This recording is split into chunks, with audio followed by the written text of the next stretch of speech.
새벽 2시가 넘어서야 집에 도착했어요. 병원 야간 근무를 마친 몸은 천근만근이었죠. 12시간 넘게 서서 일했더니 발이 퉁퉁 부어 있었습니다. 신발을 벗는 것조차 힘겨웠어요. 그래도 집에 가면 쉴 수 있다는 생각에 버텼죠. 현관문을 열었습니다. 그 순간 익숙한 광경이 눈에 들어왔어요. 싱크대에는 설거지가 산더미처럼 쌓여 있었죠. 거실 바닥에는 과자 봉지와 옷가지가 널브러져 있었습니다. 제가 출근하기 전에 정리해 놓은 거실이 불과 하루 만에 이 모양이 됐더라고요. 또 이러고 있구나 싶었습니다. 야간 근무 마치고 들어올 때마다 매번 똑같았거든요. 작은 방에서 불빛이 희미하게 나오고 있었습니다. 문을 슬쩍 열어보니 남편이 헤드셋을 끼고 게임에 빠져 있었죠.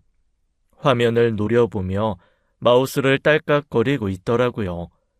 제가 들어온 것도 모르는 눈치였어요. 아니, 알면서도 모른 척 하는 건지도 모르죠. 저는 지친 몸을 이끌고 남편 앞으로 갔습니다. 여보, 나 나가기 전에 설거지 좀 해달라고 했잖아. 왜 집이 이 모양이야? 하준이는 제대로 챙긴 거야? 남편은 화면에서 눈도 안 떼고 대답했어요. 나도 가게 문 닫고 지금 막 들어왔다니까. 하준이 라면 끓여줬고, 나도 힘들었어. 퉁명스러운 말투에 속이 부글부글 끓어올랐죠. 저만 힘든 게 아니라는 거 저도 압니다. 하지만 게임할 시간은 있으면서 설거지할 시간은 없다는 건가요? 밤새 환자 돌보다 들어온 사람한테 할 소리인가 싶었어요. 게임할 시간은 있으면서 치울 시간은 없어? 항상 이건 내 일이야? 내가 이 시간에 퇴근하면 치워야 되는 거야, 이거? 진짜 들어오자마자 왜 잔소리야. 나도 가게에서 하루 종일 서 있었다고. 좀 쉬면 안 돼?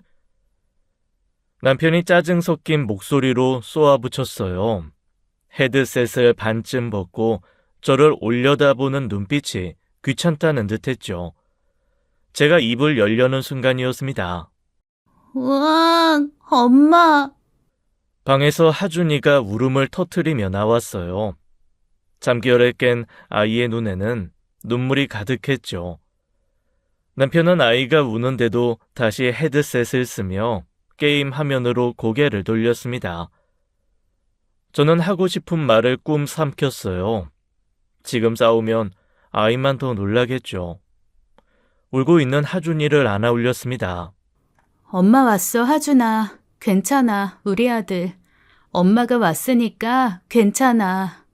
작은 몸이 제 품에서 부들부들 떨고 있었어요. 아이를 토닥이며 방으로 들어갔습니다. 등 뒤로 남편의 게임 소리가 여전히 들려왔죠. 하준이를 재우며 저도 모르게 한숨이 새어 나왔어요. 이게 정말 가정인가 싶었습니다.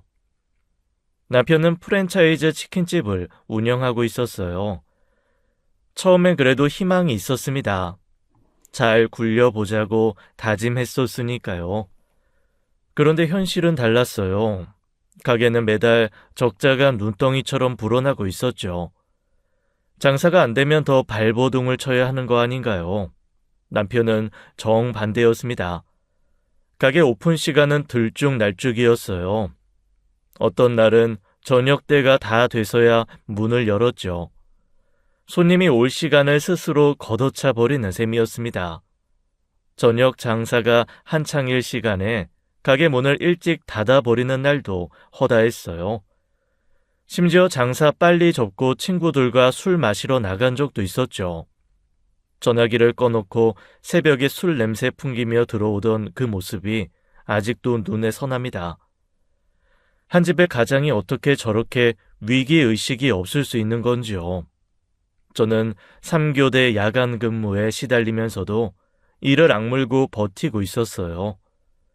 발이 부르트도록 뛰어다녀도 모자랄 판에 남편은 한량처럼 살았죠. 배가 가라앉는데 선장은 낮잠을 자고 있는 꼴이었습니다. 결국 저는 더 이상 참을 수가 없었어요. 여보, 우리 진지하게 얘기 좀 하자. 가게 이번 달도 적자야. 근데 왜 맨날 문을 일찍 닫아? 저녁 장사를 제대로 해야 돈이 되는 거잖아. 아유, 또 그 얘기야? 손님이 없는데 문 열어놓고 뭘 어쩌라고. 전기세만 나가. 손님이 없는 게 아니라 당신이 문을 닫으니까 없는 거야. 사람들이 퇴근하고 치킨 시키는 시간에 가게가 닫혀 있으면 다음에 누가 와? 야, 나도 사람이야. 하루 종일 가게에 서 있으면 얼마나 힘든지 알아? 다들 그렇게 살아. 근데 당신은 친구들이랑 술 마시러 다니더라. 가게 문 닫고. 그게 몇 번이나 된다고 그래. 사람이 스트레스도 좀 풀어야지. 스트레스? 적자 나는 가게 놔두고 술 마시는 게 스트레스 푸는 거야? 됐어. 맨날 이 얘기만 하면 뭐가 달라져? 아유, 내가 알아서 할 테니까 좀 그만해라. 알아서 한다는 말 작년에도 했어. 재작년에도 했고. 그런데 달라진 게 뭐야 대체? 남편이 소리를 버럭 질렀어요. 알아서 하겠다는 말, 저는 더 이상 믿을 수가 없었습니다. 그 말이 얼마나 허울 뿐인지 이미 수없이 봐왔으니까요. 저는 가슴 한구석에서 차가운 바람이 부는 걸 느꼈어요. 이 사람과 함께하는 미래가 점점 흐릿해지는 것 같았죠. 그러던 어느 날이었습니다. 남편은 가게 적자를 메꾸겠다며 이상한 짓을 벌이기 시작했어요. 본사에서 정해준 레시피 정량을 무시하고 재료를 아끼기 시작한 거죠. 치킨 한 마리에 들어가는 양념 양을 슬쩍 줄였습니다. 양념이 부족하니 양념 치킨을 시켜도 이게 후라이드인지 양념 묻은 후라이드인지 구분이 안 갈 정도였어요. 그것도 모자라 유통기한이 지난 재료까지 쓰기 시작했어요. 상한 닭을 튀겨 팔다니 생각만 해도 아찔했죠. 장사가 안 되니까 꼼수를 부린 건데 그 꼼수가 독이 될 줄은 몰랐던 거예요. 저는 이 사실을 아주 나중에 알았어요. 결국 터질 게 터지고 말았습니다. 손님이 치킨을 먹고 배탈이 났다며 컴플레인이 들어온 거예요. 본사 점검이 나왔고 남편의 꼼수는 고스란히 들통났죠. 냉장고 속 상한 재료들이 줄줄이 적발되었습니다. 아유, 이게 다 장사가 안 돼서 그런 거야. 나도 어쩔 수 없었다고. 어쩔 수 없었다고? 상한 음식을 손님한테 팔아? 사람이 그러면 안 되는 거잖아. 당신이라면 그런 거 돈 주고 먹고 싶니? 야, 조금 지난 거라고. 냄새도 안 났어. 먹어도 되는 거였다고. 먹어도 돼? 손님이 배탈 나서 병원 갔잖아. 당신 지금 무슨 소리 하는 거야? 그 사람이 원래 속이 안 좋았던 거 아니야? 우리 치킨 때문이라는 증거가 어딨어. 본사 점검에서 상한 재료 다 나왔어. 증거가 어딨냐고? 냉장고에 있었잖아. 본사에서 계약 해지 통보가 날아왔어요. 거기에 위약금까지 물게 되었죠. 빚 위에 수천만 원의 위약금이 더해져 한순간에 빚으로 쌓였습니다. 가게 정리를 하다 보니 더 끔찍한 게 튀어나왔어요. 제가 전혀 모르고 있던 남편 명의의 빚이 여기저기서 나온 거죠. 카드론, 현금 서비스, 사채까지. 언제 이렇게 빚을 냈는지 저는 까맣게 몰랐습니다. 남편이 저 몰래 판 구덩이가 이렇게 깊었던 거예요. 이게 다 뭐야? 이 빚들은 대체 언제 낸 거야? 장사하다 보니까 어쩔 수 없이 당장 돈이 필요하니까. 어쩔 수 없이? 나한테 말도 안 하고? 이 돈이 얼마야 대체? 사채까지 썼어? 이자가 좀 높아도 급하니까 나중에 갚으려고 했어. 남편은 고개를 숙인 채 제대로 대답을 못했어요. 적자에 위약금에 숨겨둔 빚까지 감당할 수 없는 금액이 산더미처럼 쌓여 있었죠. 빚쟁이들이 독촉이 시작되었고 우리 집은 경매 위기에 몰렸습니다. 결국 집을 팔아 빚을 정리할 수밖에 없었어요. 신혼 때부터 살던 하준이를 낳고 키운 그 집이었죠. 하루아침에 우리 가족은 갈 곳이 없는 신세가 되어버렸습니다. 모래성이 파도에 쓸려가듯 모든 게 한순간에 무너져 내렸어요. 빚을 정리하고 나니 손에 남은 돈이 얼마 없었어요. 그 돈으로는 고작 허름한 투룸 월세가 한계였죠. 5살짜리 아들을 데리고 그렇게 쪼들리며 살아야 한다니 눈앞이 캄캄했습니다. 제가 뭘 잘못했다고 이런 신세가 됐나 싶었어요. 밤마다 잠이 오지 않았죠. 하준이 얼굴을 보면 미안해서 가슴이 찢어지는 것 같았습니다. 아이는 아무것도 모르고 엄마한테 웃어주는데 그 웃음이 비수가 되어 꽂히더라고요. 그때 친정 엄마가 저를 찾아오셨어요. 지혜야, 땡땡동에 엄마 아파트 있잖아. 그거 이번에 세입자 나간다. 그거 네 이름으로 넘겨줄게. 거기서 하준이랑 살아. 엄마, 그게 무슨 소리야. 안 돼. 절대 안 돼. 안 되긴 뭐가 안 돼. 내 딸이 길바닥에 나게 생겼는데 내가 어떻게 가만히 있어? 엄마랑 아빠는 그거 없어도 노후 준비 다 있으니까 그냥 받아. 엄마, 어떻게 내가 그걸 받아? 어차피 엄마 아빠 죽으면 다 네 거야. 그냥 일찍 받아. 엄마, 나 때문에 이러시면 안 돼. 너 때문이 아니야. 강서방 때문이지. 에휴, 인간이 어떻게 저러는지. 강서방 계속 정신 못 차리면 이혼도 고려해봐. 엄마의 눈에도 눈물이 고여 있었어요. 저는 감사함과 죄송함이 뒤엉켜 가슴이 터질 것 같았습니다. 동시에 이 지경까지 만든 남편에게 분노가 치솟았지요. 너 때문에 내 부모님까지 이렇게 되신 거라고요. 그날 밤 남편이 제 앞에 무릎을 꿇었습니다. 지혜야, 정말 미안해. 내가 잘못했어. 다시는 이런 일 없게 할게. 제발 한 번만 더 기회를 줘. 기회? 내가 당신한테 기회를 몇 번이나 줬는데. 알아. 내가 한심한 거. 근데 하준이 생각해서라도 한 번만 더 믿어줘. 이번에 진짜야. 죽기 살기로 할게. 죽기 살기로 한다는 말 전에도 했잖아. 그때도 똑같이 무릎 꿇고 빌었잖아. 이번엔 달라. 내가 진짜 정신 차렸어. 장인어른 장모님 은혜 평생 갚을게. 제발. 남편의 눈에 눈물이 그렁그렁했어요. 저는 한참을 말없이 그 모습을 내려다봤죠. 밉고 원망스럽지만 하준이에겐 아빠였습니다. 아이한테서 아빠를 빼앗는 게 맞는 건지 확신이 서지 않았어요. 이번이 진짜 마지막이야. 다음은 없어. 알았어? 고마워, 지혜야. 진짜 고마워. 다시는 안 그럴게. 두고 봐. 저는 또다시 그 말을 믿기로 했습니다. 마지막이라는 말, 그게 진짜 마지막이 되길 빌었어요. 남편이 새로 시작한 일은 배달 라이더였어요. 밤마다 전기 자전거를 타고 음식 배달을 뛰는 거였죠. 수입은 많지 않았습니다. 그래도 일을 하긴 하는 거니까 일단 지켜보기로 했어요.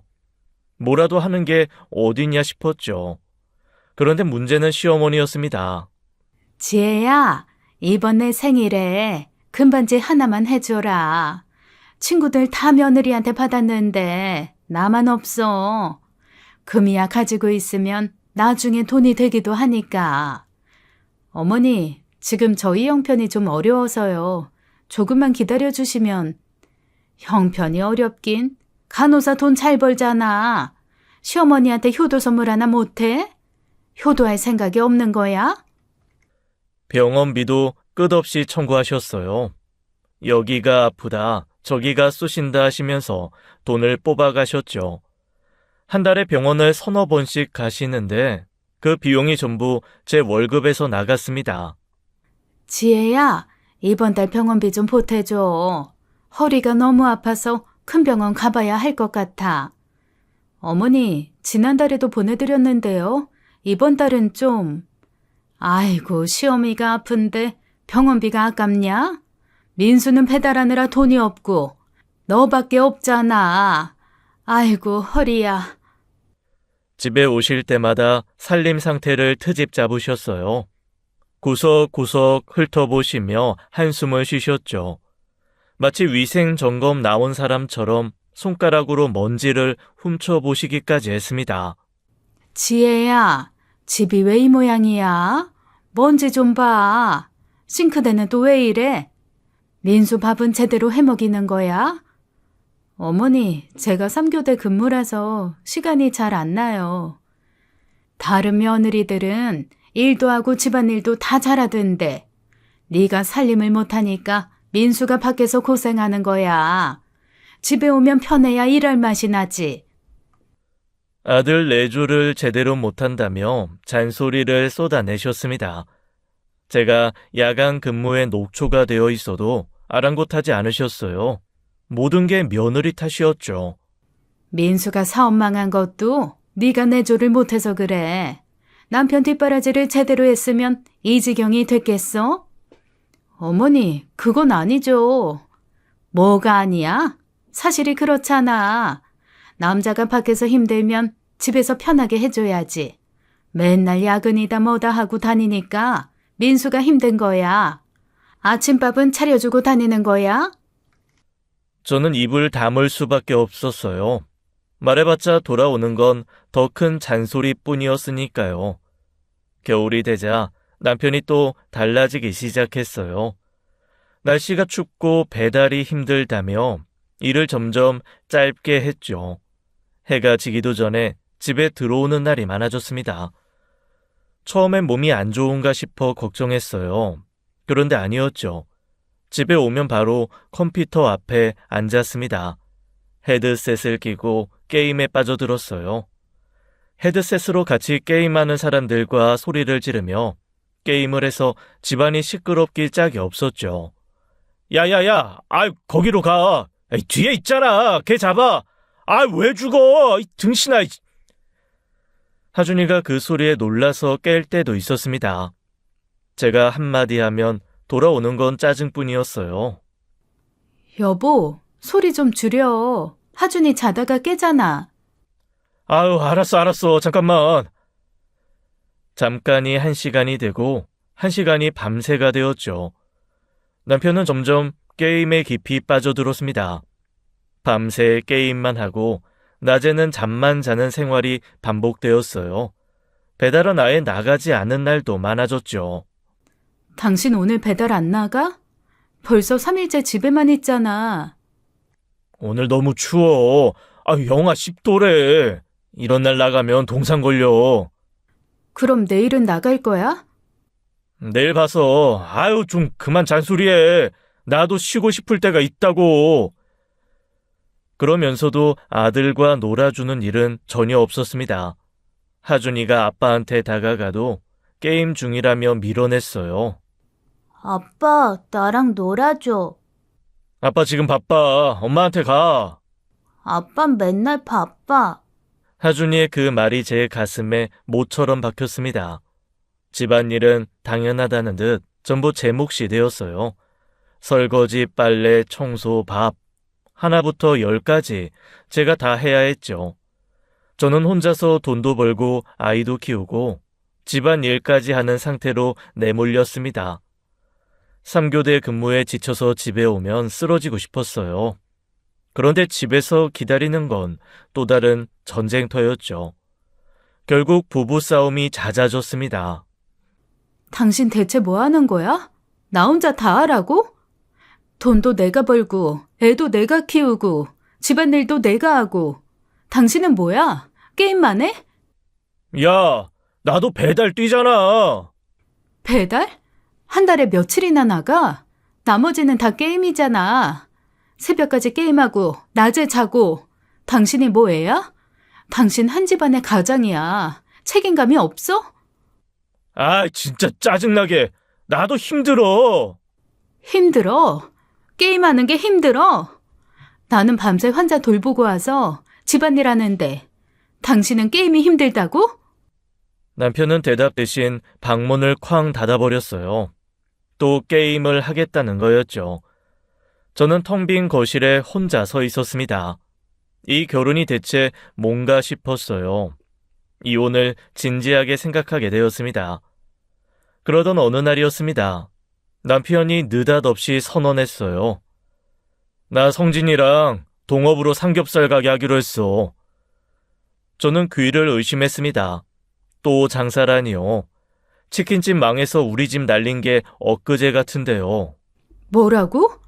당신 전에 망한 거 잊었어? 치킨집 때문에 우리가 어떻게 됐는데. 그건 운이 안 좋았던 거야. 이번엔 달라. 성진이가 경험도 있고 자리도 좋은 데 알아봤어. 운이 안 좋은 게 아니라 당신이 제대로 안 해서 그런 거잖아. 상한 재료 쓰다가 걸린 게 운이야? 아, 그 얘기는 왜 또 꺼내? 지난 일 가지고 맨날 그러기야? 남편이 버럭 화를 냈어요.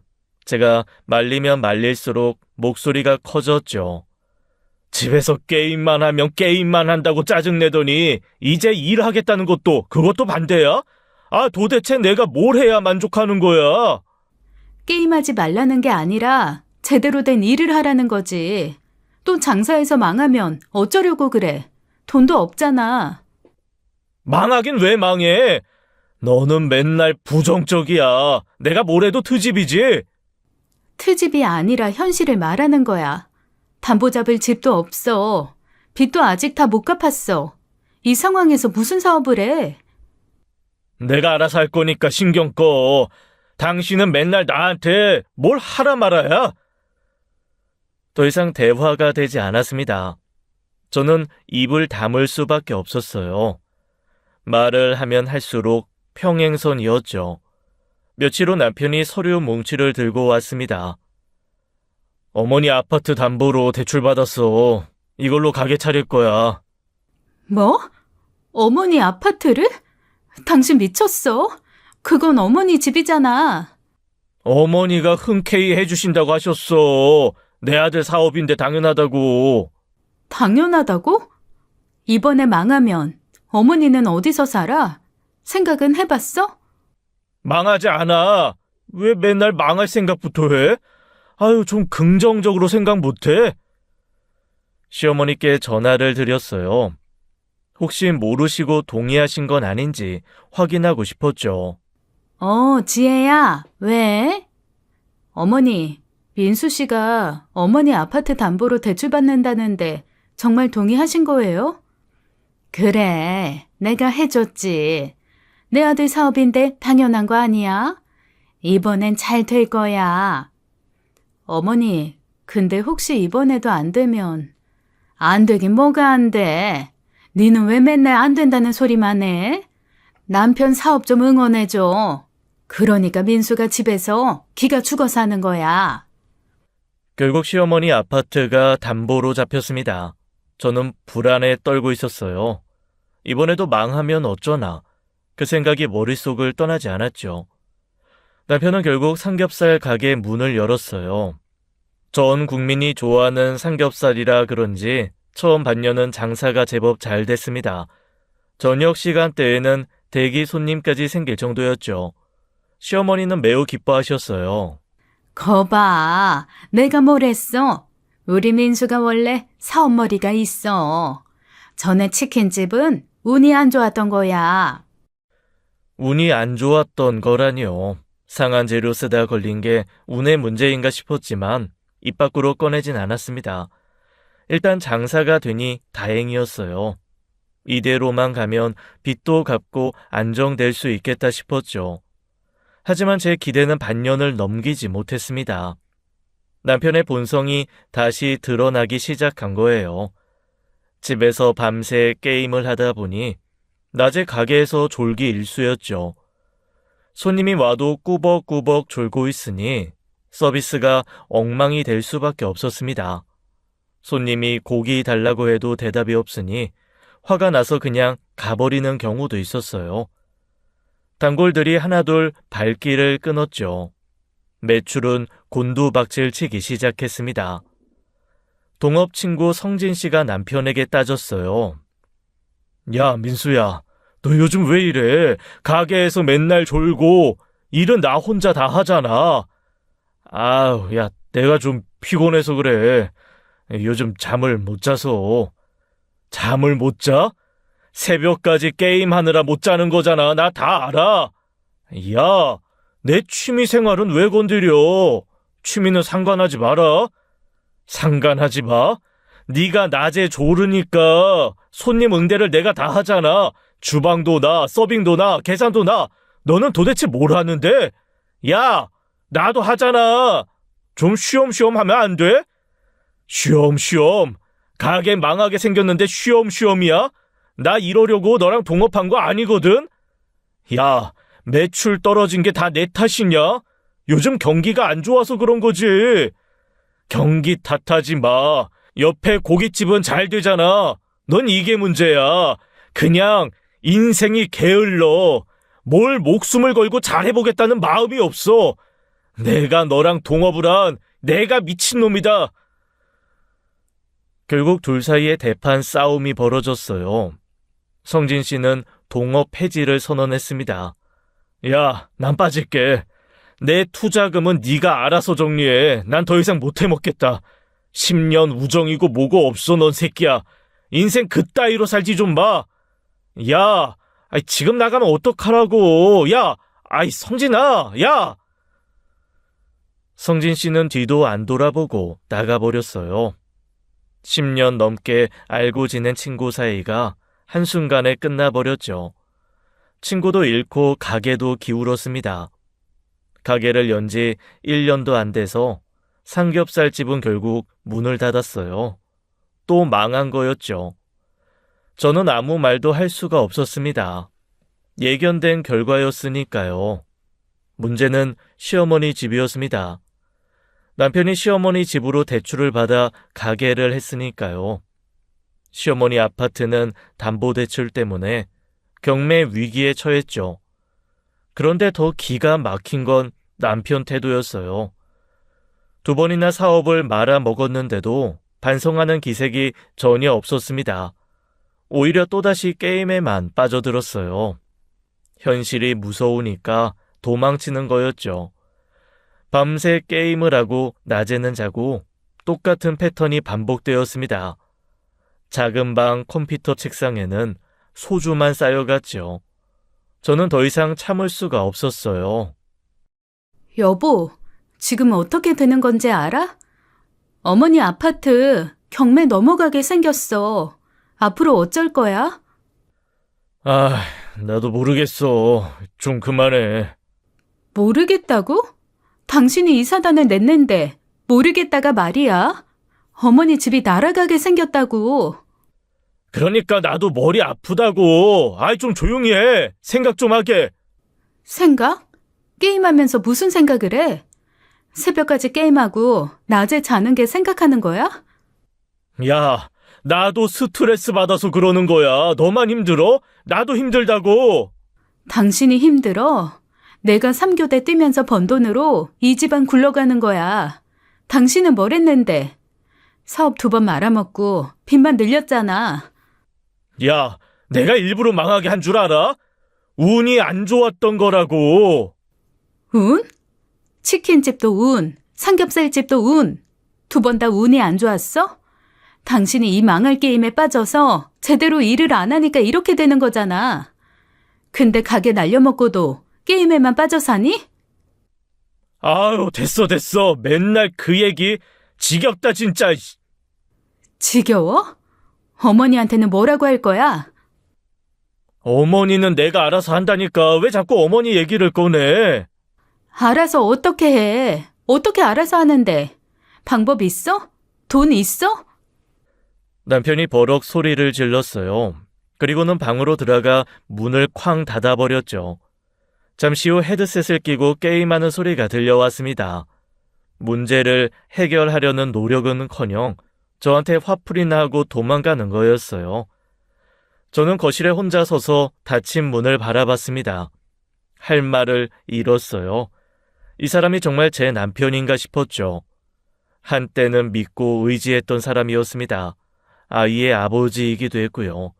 그런데 지금은 등만 돌리면 게임에 빠져 있었어요. 저는 이혼 상담을 받기로 결심했습니다. 더 이상 이 인간은 가망이 없다고 생각했어요. 그런데 다음 날이었습니다. 갑자기 시어머니가 집에 찾아오셨어요. 현관문을 열자마자 한숨부터 쉬셨죠. 지혜야, 나 왔다. 어머니 어서 오세요. 아파트 경매건은 어떻게 되고 있어요? 어쩔 수 없지 뭐.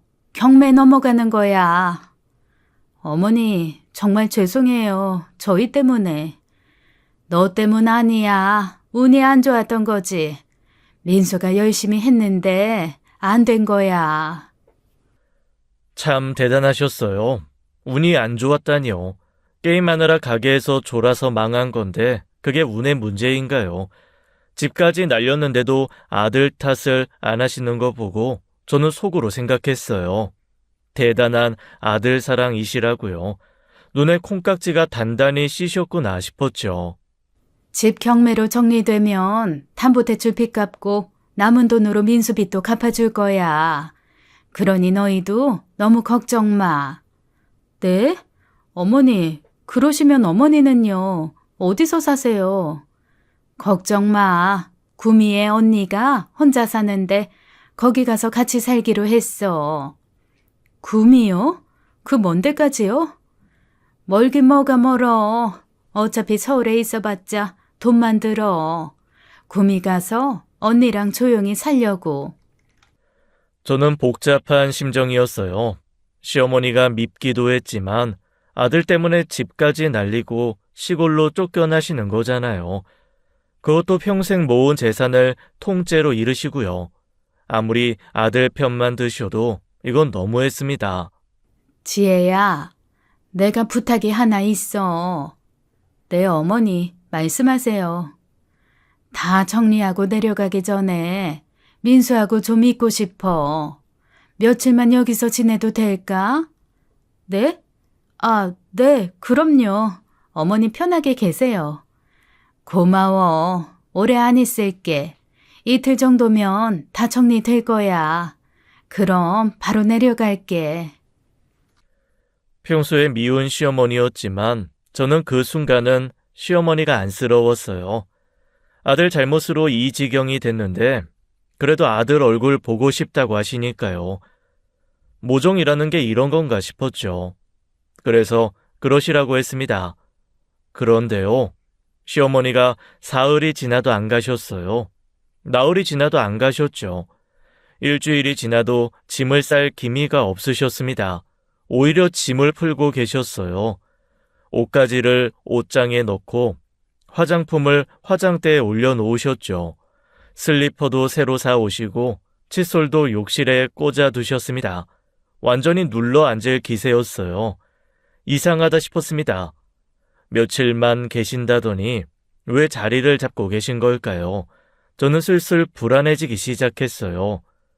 저는 남편에게 슬쩍 물어봤어요. 여보, 어머니 언제 구미 내려가셔? 벌써 일주일 넘게 계시잖아.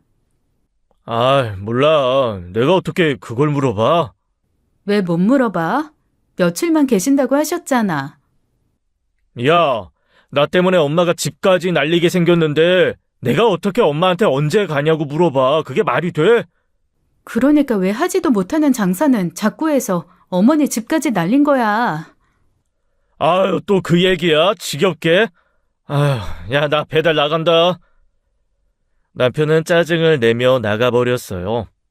대화가 안 되는 사람이었죠. 본인이 만든 문제인데 본인은 책임을 안 지려 했습니다. 그러던 어느 날이었어요. 시어머니가 좀 이상했습니다. 지혜야, 내 안경 어디 뒀지? 아까 여기 뒀는데. 어머니, 안경 머리 위에 올려놓으셨어요. 응? 아, 그러네. 아휴, 내가 왜 이러지? 처음엔 대수롭지 않게 넘겼어요. 누구나 깜빡할 수 있으니까요. 그런데 이런 일이 계속 반복됐습니다. 같은 말을 하루에 서너 번씩 하셨어요. 지혜야, 오늘 저녁 뭐 먹을 거야?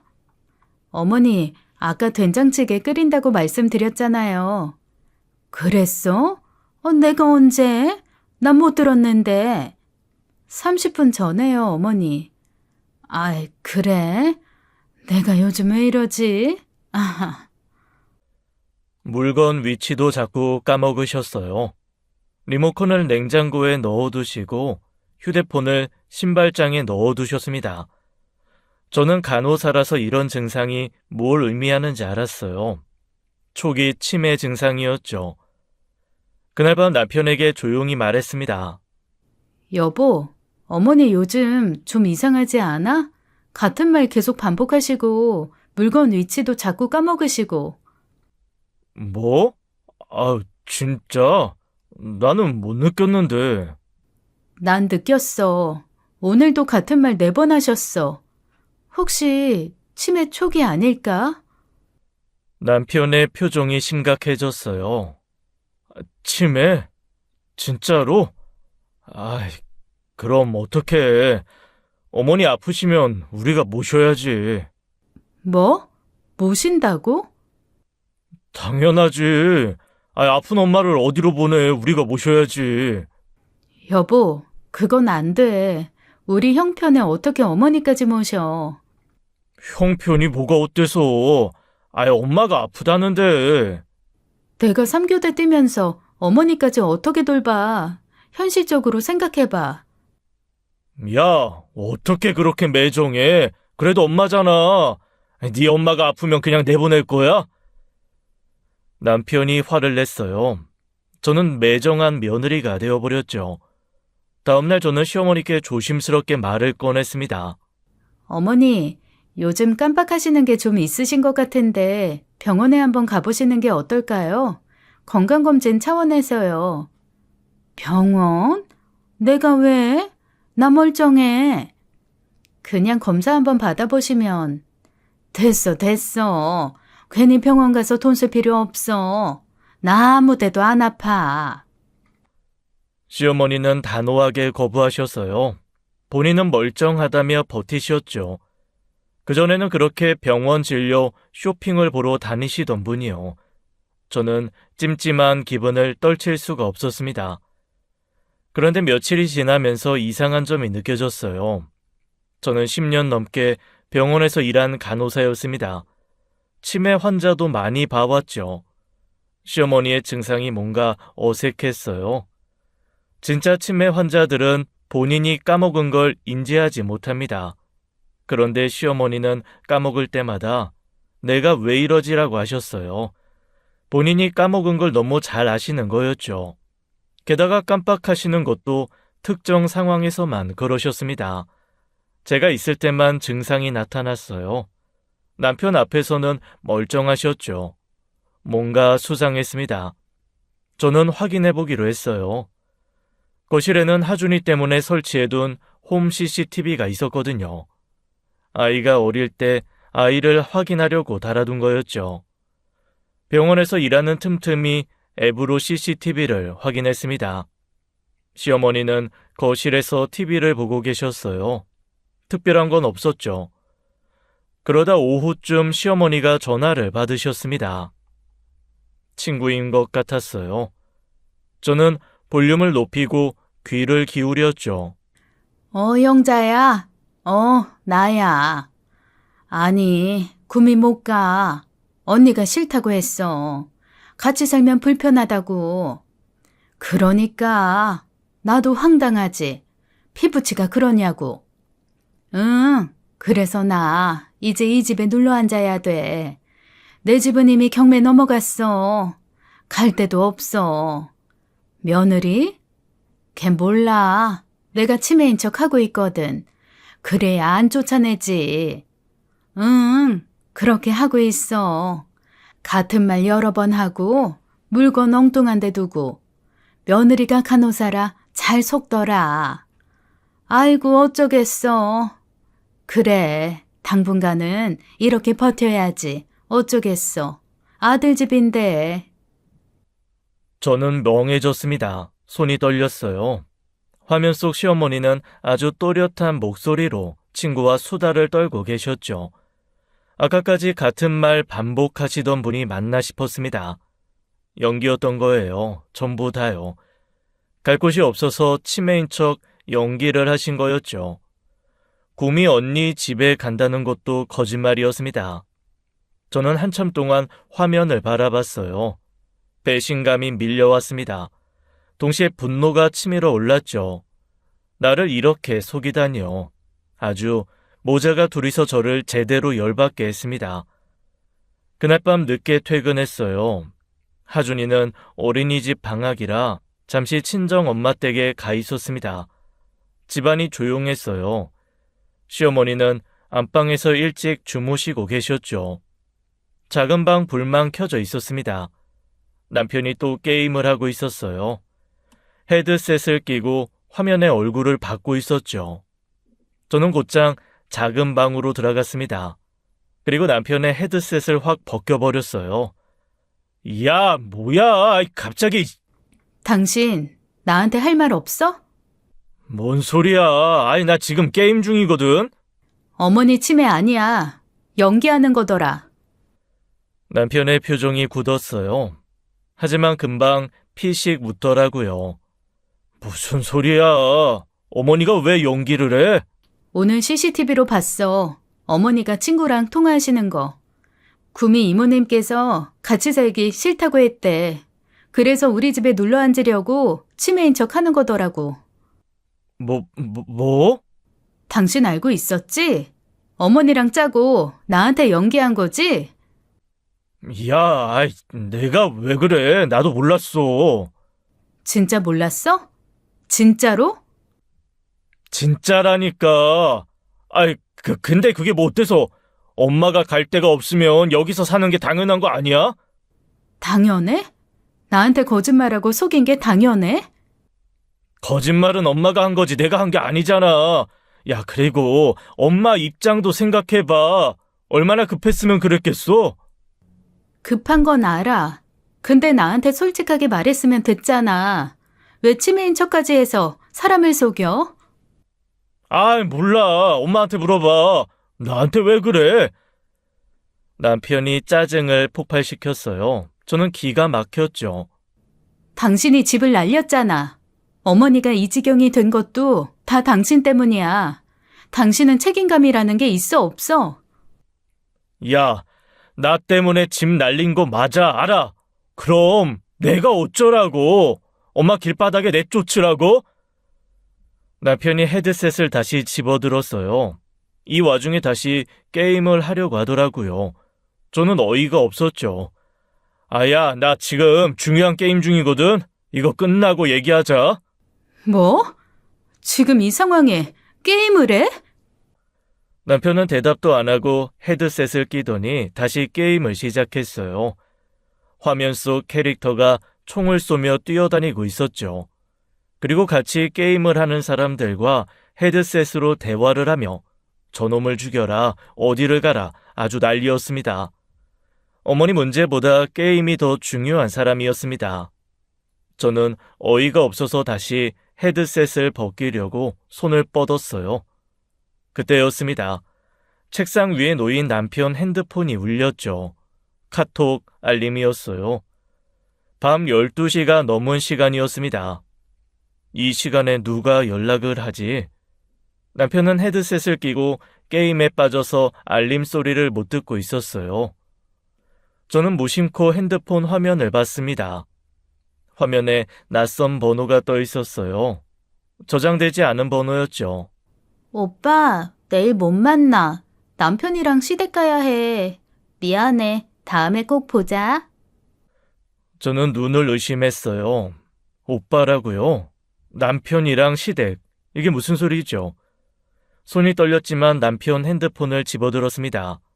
제가 오기 직전까지 이 년이랑 대화를 나누는지 핸드폰은 열려 있었어요. 저는 카톡 대화창을 열었죠. 스크롤을 올릴수록 심장이 얼어붙었습니다. 오빠, 보고 싶어. 빨리 만나고 싶다. 나도 수빈이 보고 싶어. 이번 주에 꼭 보자. 오빠 오늘 집에 일찍 가? 나 더 있고 싶은데. 집사람 오늘은 12시쯤에 들어와. 그 전에 집에 들어가야 해. 아유, 아니면 또 지랄을 해. 나 그 여자 싫어. 오빠는 나만 보면 안 돼? 당연하지. 수빈이가 제일이야. 집사람이라니요. 제가 집사람이었습니다. 노골적인 애정 표현들이 줄줄이 이어져 있었어요. 만남 약속도 가득했죠. 모텔 이름, 날짜, 시간까지 다 적혀 있었습니다. 심지어 오늘 너무 좋았어 라는 메시지 뒤에 하트가 잔뜩 붙어 있었어요. 사진도 있었죠. 둘이 다정하게 찍은 셀카였습니다. 여자가 남편 볼에 뽀뽀하는 사진도 있었어요. 남편이 환하게 웃고 있더라고요. 집에서는 한 번도 안 보여준 웃음이었죠. 저는 숨이 막혔습니다. 남편이 외도를 하고 있었던 거였어요. 집에서 게임만 하는 줄 알았는데 배달 나간다고 나간 날들이 떠올랐죠. 그때 이 여자를 만나러 간 거였습니다. 배달이 아니라 바람을 피우러 나간 거였어요. 뒤통수를 망치로 맞은 기분이었죠. 저는 고개를 들어 남편을 봤습니다. 이 인간은 헤드셋을 끼고 게임에 빠져 있었어요. 입을 반쯤 벌리고 모니터를 뚫어져라 보며 연신 총싸움 게임을 하고 있었습니다. 바로 뒤에서 제가 자기 폰을 보고 있는 것도 모르고 있었죠. 야야야야야, 거기 가지 마. 왼쪽으로 가. 야, 저기 있어. 아이씨, 뭐하냐고. 빨리 와서 도와줘. 나 죽겠다. 오케이. 잘했어. 야야, 이제 저 새끼 잡아. 같이 게임하는 사람들과 헤드셋으로 소리 지르고 있었습니다. 어디로 가라느니, 누구를 잡아라느니 난리였죠. 저는 어이가 없었어요. 들고 있는 이 핸드폰으로 저 대가리를 갈겨버리고 싶었습니다. 온 힘을 다해 내리치고 싶었어요. 하지만 잠시 멈췄죠. 지금 감정적으로 행동하면 안 됐습니다. 증거가 필요했어요. 저는 제 핸드폰을 꺼냈죠. 카톡 대화 내용을 하나하나 촬영하기 시작했습니다. 손이 떨렸지만 꾹 참았어요. 사진도 다 찍었죠. 날짜와 시간이 나오게 꼼꼼히 촬영했습니다. 남편은 여전히 게임에 미쳐서 제가 뭘 하는지 전혀 모르고 있었어요.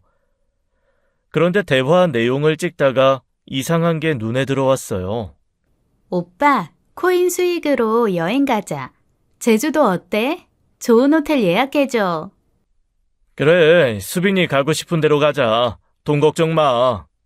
오빠, 진짜 코인으로 많이 벌었어? 꽤 벌었어. 아유, 이 정도면 당분간 걱정 없어. 코인이라니요. 저는 스크롤을 더 올렸습니다. 관련 대화가 더 있었어요. 삼겹살 가게 투자금 일부로 코인 샀는데 대박 났어. 진짜? 오빠 대박. 얼마나 벌었어? 비밀. 근데 꽤 돼. 몇천 원 돼. 집사람은 몰라. 내 비자금이야. 오빠 비밀 지켜줄게. 나만 알려줘. 나중에 보여줄게. 깜짝 놀랄걸? 저는 머리가 하얘졌습니다. 가게 창업 자금으로 코인을 했다고요. 그래서 큰 돈을 벌었다고요. 몇 천이면 얼마예요? 몇 천만 원이에요? 아니면 몇 억이에요? 그 돈이 있으면서 시어머니 집이 경매로 넘어가는 걸 모른 척했던 거예요. 본인 엄마 집이 날아가는데 돈이 있으면서 방치한 거였죠. 자기 때문에 집을 날리게 생겼는데요. 그 돈으로 다른 여자랑 여행 계획을 세우고 있었습니다. 저는 손이 벌벌 떨렸어요. 분노로 시야가 붉게 물들었죠. 그래도 꾹 참고 증거를 다 찍었습니다. 코인 관련 대화도 전부 촬영했어요. 한 장도 빠뜨리지 않았죠. 다 찍고 나니 더 이상 참을 수가 없었습니다. 저는 남편 핸드폰을 꽉 쥐었어요. 그리고 있는 힘껏 남편 뒤통수를 내려쳤죠. 남편이 비명을 지르며 의자에서 쓰러졌습니다. 헤드셋이 벗겨지며 바닥에 나뒹굴었어요. 남편이 머리를 부여잡고 저를 올려다봤죠. 야, 뭐야! 아파, 야, 너 미쳤어? 너, 아직도 안 나갔어? 왜 때려? 저는 남편을 내려다봤습니다. 차갑게요. 수빈이가 뭐하는 년이야?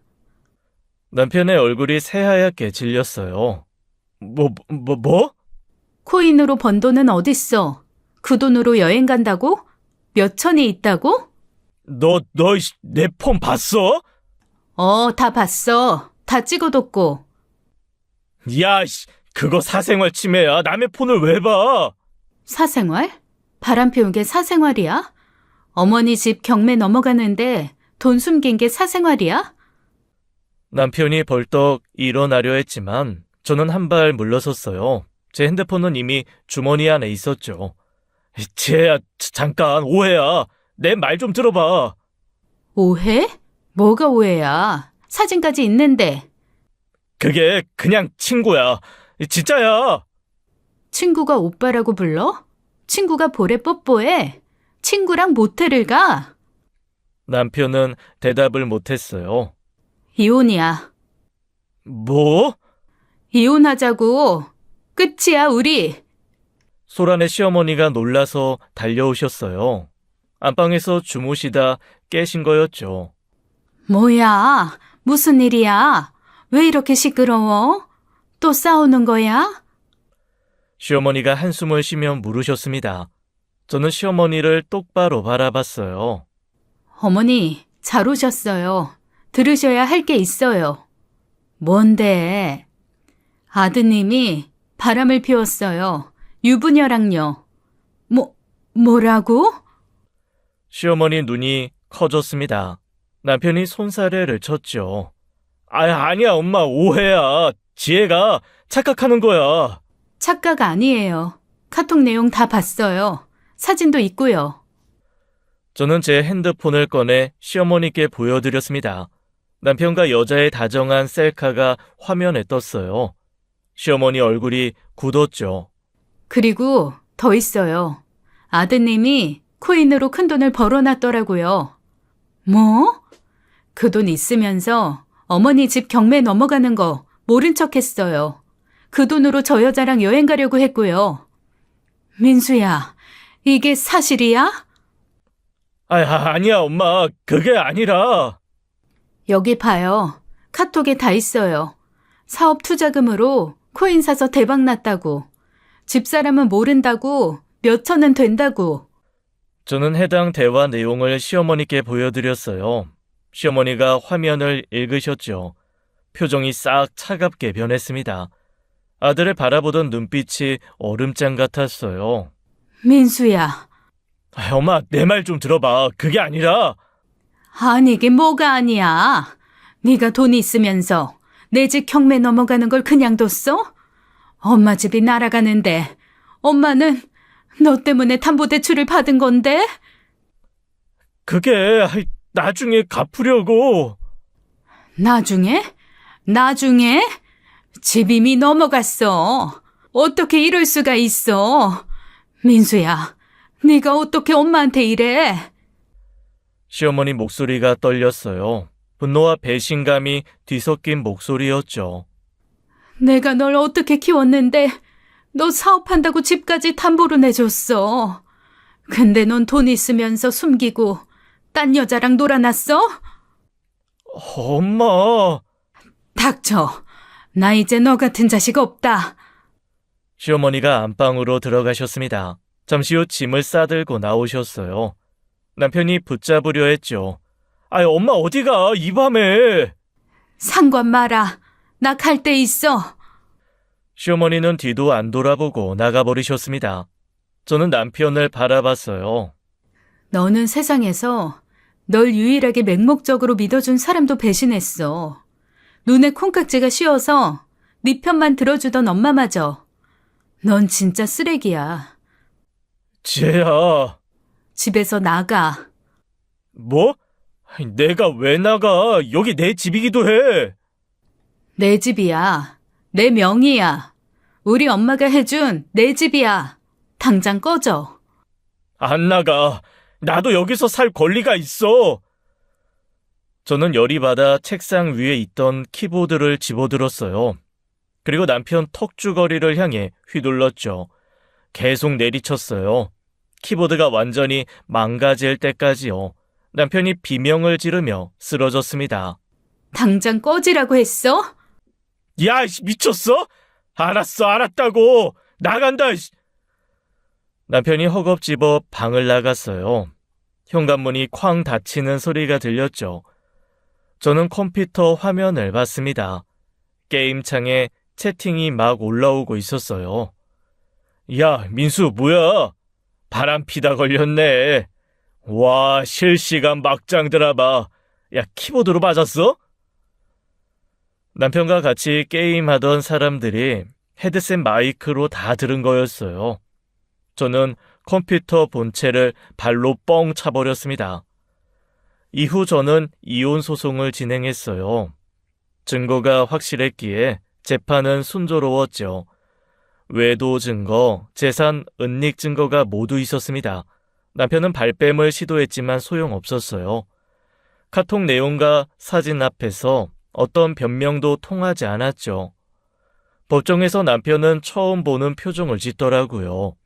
궁지에 몰린 쥐 같은 얼굴이었습니다. 결국 저는 승소했어요.